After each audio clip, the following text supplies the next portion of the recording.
रूस जहां एक तरफ रूस पर हो गया है बहुत बड़ा हमला और रूस को एक तरीके से यूक्रेन के एक बड़े भाग से जो जोड़ रहा था, वहां यूक्रेन ने भीषण हमला कर दिया है। इस हमले से तिलमिलाए रूस ने अब बड़ा ऑर्डर दे दिया है। जहां एक तरफ रूस ने ये बड़ा ऑर्डर दिया है तो वहीं दूसरी तरफ सखालिन-1 एनर्जी प्रोजेक्ट, वहीं दूसरी तरफ सखालिन-1 के लिए पुतिन ने दिया है एक नया ऑर्डर। भारत और जापान दोनों इससे होंगे प्रभावित। जानेंगे रूस में क्या चल रहा है और इसका असर पूरी दुनिया में कैसे पड़ेगा। ये जो इलाका देख रहे हैं, ये इलाका है क्रीमिया का इलाका। 2014 में जब क्रीमिया को कब्जाया था रूस ने, तब क्रीमिया और रूस को जोड़ने के लिए एक यहाँ पर पुल बना दिया था रूस ने। और ये पुल का दो हिस्सा था, एक हिस्से में ट्रेन जाती थी और दूसरे हिस्से में ट्रकों का आना जाना होता था। ये इतना महत्वपूर्ण था कि जब ये पुल बना था तब रूसी राष्ट्रपति व्लादिमीर पुतिन ने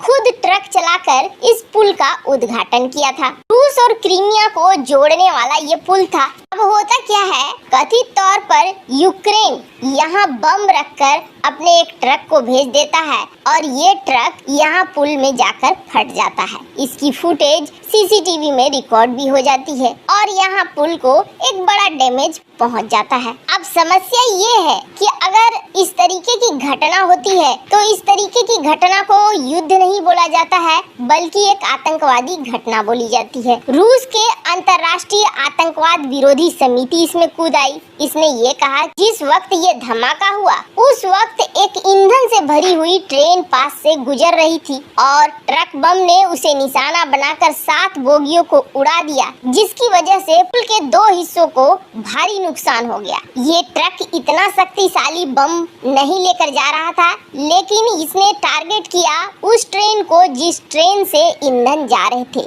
यही वजह था कि बहुत ज्यादा नुकसान इस पुल को हुआ। धमाका इतना बड़ा था कि आग के कारण आसमान में धुएं का गुबार फैल गया। इसके साथ साथ कई और विस्फोट भी हुए, जिसकी वजह से आसपास का नजारा एकदम से डरावना हो गया। पर अब इस लड़ाई ने एकदम से नया रूप ले लिया है और इस लड़ाई ने अब स्थिति को बिगाड़ने का ही काम कर दिया है। पुल का एक बड़ा हिस्सा समुद्र में समा गया है। ऐसे में समझ लीजिए कि रूस और क्रीमिया के बीच जमीनी संपर्क लगभग खत्म हो चुका है। हालांकि पुल का इस्तेमाल यूक्रेन में युद्ध लड़ रहे रूसी सैनिकों को गोला बारूद रसद पहुंचाने के लिए भी किया जाता था। इसलिए इस पुल को जल्दी से जल्दी खड़ा करने के लिए लगी हुई है रूसी इंजीनियरों की पूरी टीम। रूस को क्रीमिया से जोड़ने वाली ये जो केर्च पुल है, इस पर विस्फोट बहुत बड़ा झटका है। इससे न केवल क्रीमिया से रूस का संपर्क कट गया बल्कि यूक्रेन में जारी स्पेशल मिलिट्री ऑपरेशन को भी बड़ा झटका है। रूस अब उतनी तेजी से डोनेस्क, लुहांस्क और डोनबास के बाकी इलाकों में गोला बारूद और रसद की आपूर्ति नहीं कर पाएगा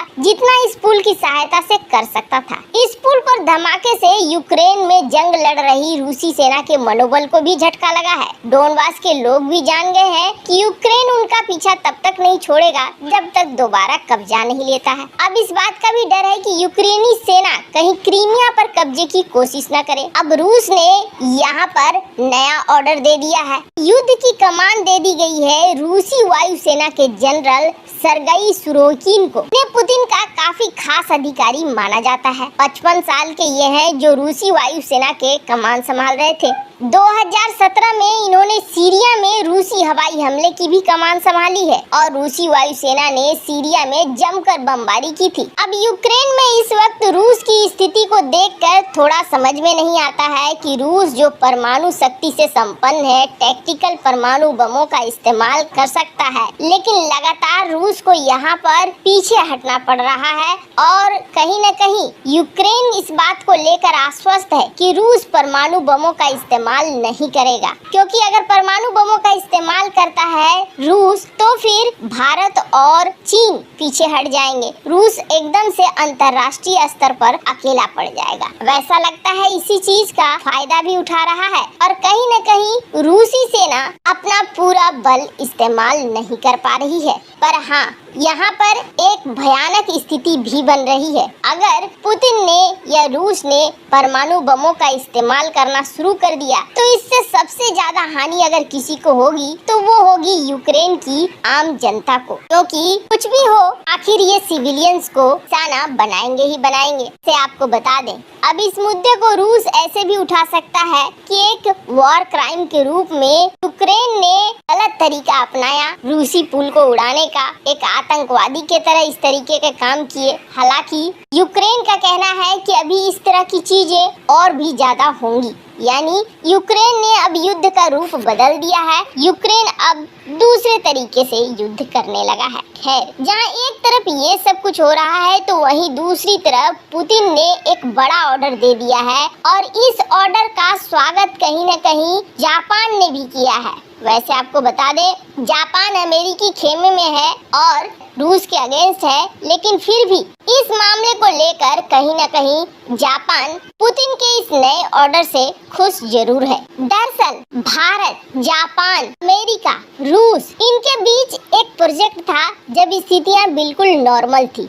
2001 में ही इस प्रोजेक्ट की शुरुआत हुई थी और इस प्रोजेक्ट के तहत ऑयल और गैस प्रोजेक्ट को बनाया गया था और इसमें जो रूसी कंपनी, भारतीय कंपनी, अमेरिकी कंपनी, जापानी कंपनी को शामिल किया गया था। जाहिर तौर पर ये तेल और गैस के लिए प्रोजेक्ट था, यानी किस देश में कितना जाएगा, कौन इन्वेस्टमेंट करेगा, कौन प्रॉफिट इसमें से लेगा, ये सारी चीजें इस प्रोजेक्ट में थी। यूएस का एक्सॉन मोबाइल इस प्रोजेक्ट में 30% की हिस्सेदारी रखता था, तो वहीं भारत की ओएनजीसी अभी भी इसमें 20% की हिस्सेदारी रखती है और जापान की सोडेको ये भी इसमें हिस्सेदारी रखती है। लेकिन जैसे ही रूस यूक्रेन की लड़ाई शुरू होने लगी, वैसे ही अमेरिका ने कहा कि अमेरिकी कंपनियां अब निकलेगी यहाँ से और एक्सॉन मोबाइल ने कहा कि हम अपना स्टेक यहाँ पर बेच के निकल जाएंगे। हालांकि एक्सॉन मोबाइल से भारत बातचीत कर रहा था उसके स्टेक को खरीदने के लिए, पर अब स्थिति इसलिए बिगड़ गई